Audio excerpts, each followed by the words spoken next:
A lenda do Graal nos conta que num determinado momento antes de que ocorresse a demanda, a Santa Taça teria entrado no salão do castelo do rei Arthur e que naquele momento todos os convivas que participaram desse acontecimento, todos aqueles que estavam presentes, de alguma forma tiveram todos os seus desejos satisfeitos.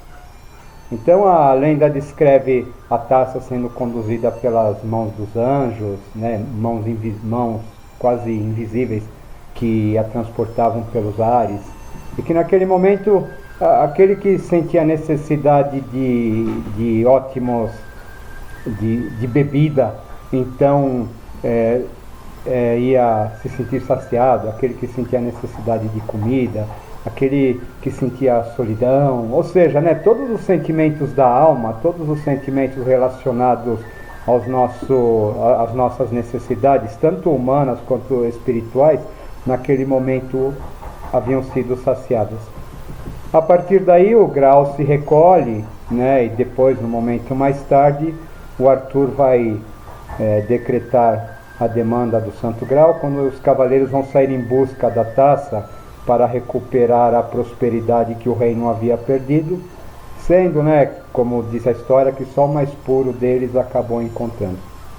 Eu estou fazendo esse paralelo porque, de uma certa forma, foi mais ou menos isso que ocorreu comigo. Depois daquele momento em que eu vislumbrei o Graal, e a reação que isso provocou, tanto no meu ser quanto no meu corpo, eu, como disse no vídeo anterior, eu prometi que iria fazer de tudo para voltar a viver aquilo. Eu senti essa necessidade, né? Eu queria mais, aquilo uma vez só não bastava. Foi aí então que começou o meu período de peregrinação a São Lourenço. Naquele tempo, as nossas viagens elas eram diferentes, né? A gente não tinha, como eu já disse anteriormente, a questão de não ter computador, não ter celular, fazia com que as nossas viagens elas fossem bastante solitárias, né? A gente saía incomunicável e mergulhava totalmente naquele universo, sem contato nenhum com nada que estivesse acontecendo do lado de fora, né? Então as viagens elas eram verdadeiros retiros, e a partir do retorno, sim, é que a gente começava a processar o que nos havia acontecido. As viagens para mim sempre foram penosas, com muitas dificuldades financeiras. Não entendo bem por que motivo, não entendo se isso era um resgate kármico, não vem ao caso. Acabou, para mim, tendo um significado muito importante, porque, como diziam os antigos, o dinheiro não é o mais importante nessa questão de realização de trabalho, essa realização de consciência. Né? Eles nos alertavam bastante isso e diziam, poxa, se o dinheiro fosse importante, o professor Henrique não teria que ter perdido a fortuna dele para só a partir daí começar a sua missão na Terra. Né? Então, por falar em velhinhos, né, eu acho interessante a gente abrir um parênteses nessa história para falar um pouquinho a respeito da Casa Henrique. Que a Casa Henrique era o local onde a gente ficava hospedado toda vez que a gente ia viajar. A Casa Henrique ela está de pé até hoje, mas ela foi criada com a intenção de recolher todos aqueles que haviam trabalhado pela obra e que na velhice, talvez por não ter casa própria, talvez por não ter filhos, talvez por necessidades financeiras, não tivessem um local digno para se instalar. A Casa Henrique era uma espécie de gratidão que a obra, né, que a instituição dava a todos aqueles que haviam participado da sua fundação, da sua estruturação. Dentro disso, nós, havia uma necessidade de manter a Fundação Henrique, né, então nós ficávamos sócios da Fundação Henrique. Ficar sócio da Fundação Henrique significava apenas pagar uma mensalidade. porque não dava privilégio nenhum. A gente ficava hospedado lá todas as vezes que a gente viajasse, a gente pagava a hospedagem, a gente pagava as refeições, e aquele dinheiro era revertido em benefício dos internos, né? Que na verdade não eram tão internos assim, né? O que ocorre é que a grande maioria do pessoal da SBE não gostava da Fundação Henrique. A Fundação Henrique tinha instalações muito simples, os colchões eram de palha, os quartos com 2, 3, 4 pessoas, onde a gente não escolhia a pessoa com quem deveria ficar. Então, a gente tinha que arrumar nossa própria cama, tinha que limpar o nosso próprio banheiro, né? Então, a maioria do pessoal da instituição preferia o glamour dos hotéis. Mas é exatamente nesse ambiente da Fundação Henrique, como eu vou descrever mais tarde, que era o coração onde tudo acontecia, que a gente aprendia, crescia e conseguia compreender verdadeiramente o significado da obra. Eu acho importante falar sobre esse tema. Quando nós falamos da Casa Henrique, nós vamos fazer um quadro do universo que nos aguardava toda vez que nós íamos para São Lourenço, né? Do que as coisas aconteciam naquela época e como que era o nosso aprendizado. Ali na Fundação Henrique haviam vários internos fantásticos, né? No decorrer dessa narrativa eu vou me ater mais precisamente a um, a outro, né? Ali havia, por exemplo, o Alvarez, que era do tempo da Arana, era o mais antigo. O Alvarez já estava com 97 anos, cuidava do jardim, né? O Alvarez, a gente chegava lá na fundação, ele estava cuidando das plantas e, segundo ele, estava hipnotizando-as. Ele era espanhol, falava com sotaque carregado de espanhol. E no convívio com Alvarez, ele nos falava tudo a respeito de energia, de como as coisas funcionavam, embora assim de um modo muito simples, porque ele não gostava muito de falar. O Alvarez só se alimentava com frutos e sementes e dizia estar se preparando para ir para a Garta.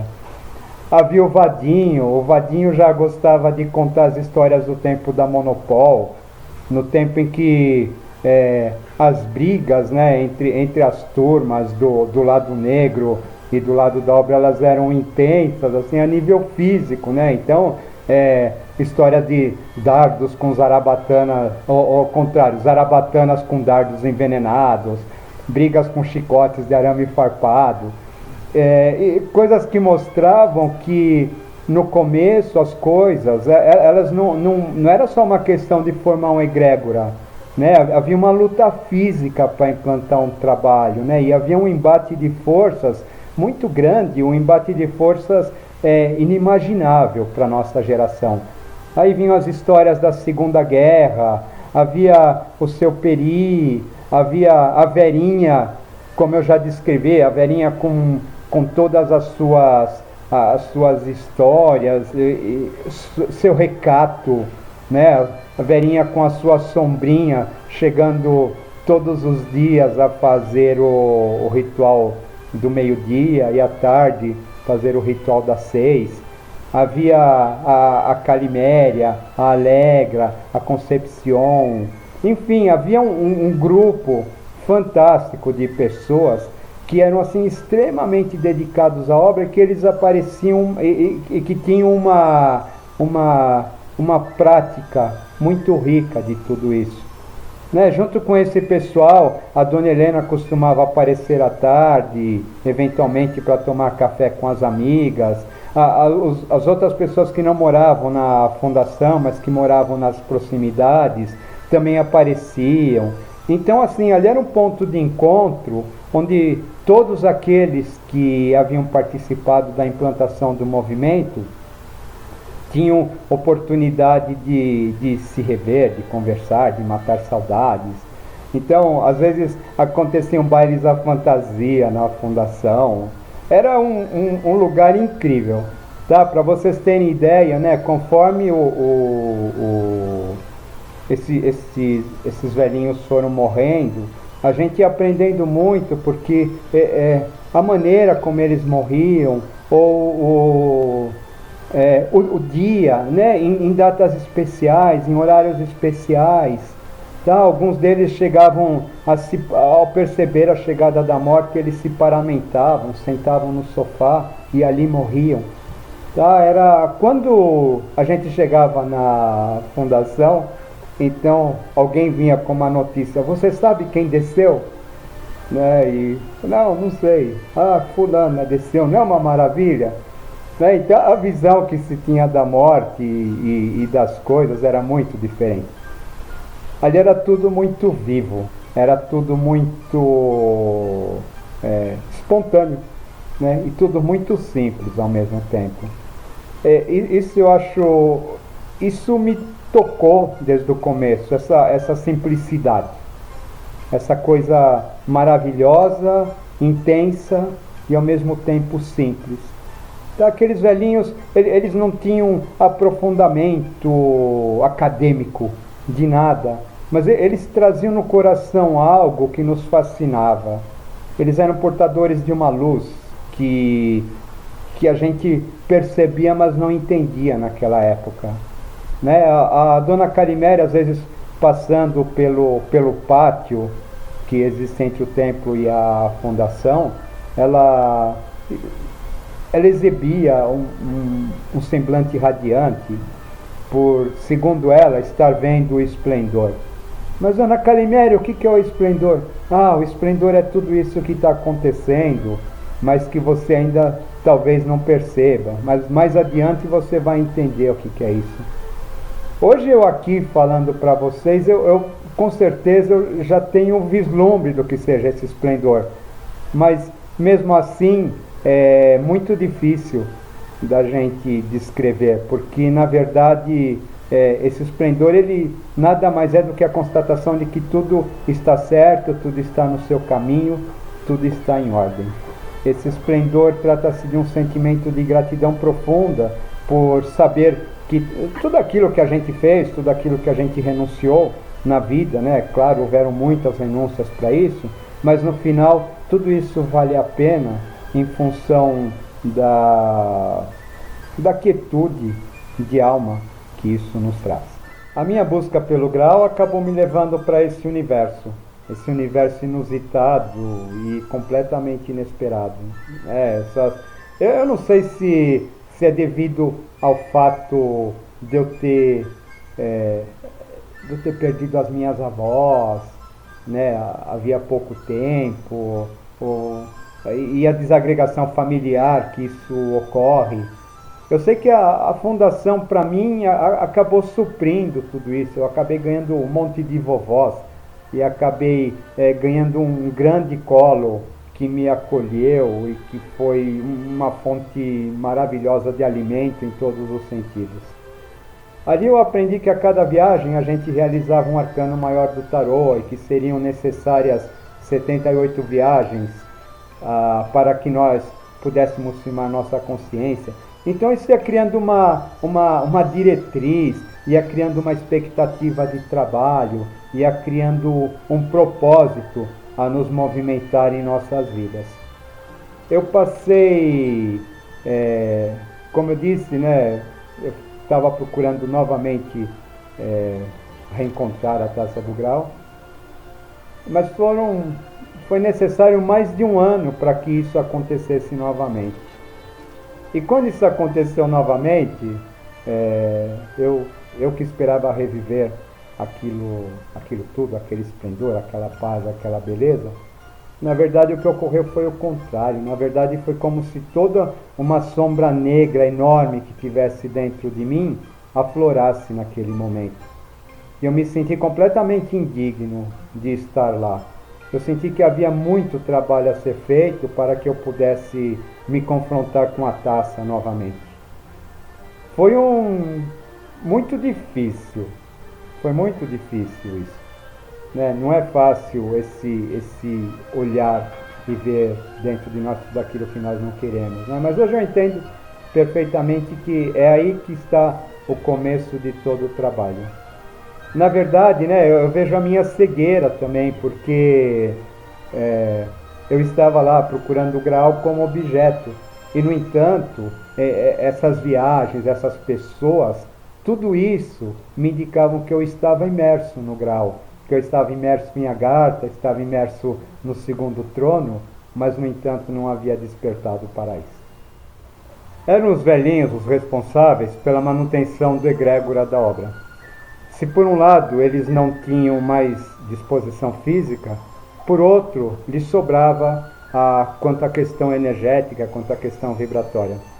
Por isso, todos os dias, ao meio-dia, 6 da tarde, ao repicar das Ave-Marias, eventualmente 8 da noite nas mudanças de lua, e de acordo com as necessidades, até mesmo às 6 da manhã, eles estavam lá presentes, mantendo a ritualística viva, né? A ritualística que representa nada mais, nada menos que a manifestação do próprio Avatar.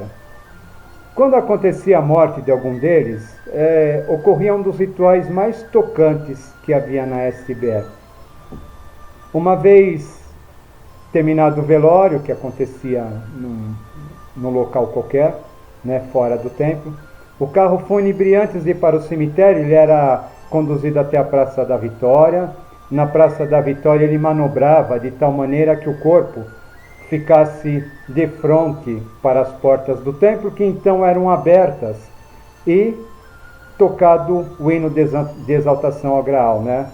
Também a taça era aberta nesse momento e os irmãos saíam paramentados. Era uma cerimônia muito tocante, como eu já disse, né? Porque era um momento como se a pessoa que tivesse fazendo a transição estivesse se apresentando perante tudo aquilo a que ela se dedicou, tudo aquilo que ela mais acreditou na vida. Terminado esse mantra, então o caixão era recolhido novamente, fazia a volta, descia rumo ao cemitério, as portas do templo se fechavam, a taça se fechava, né? Eu achava isso de uma beleza, de uma singeleza fora do comum, né? Lá no cemitério de São Lourenço, depois, esse nosso irmão ele era enterrado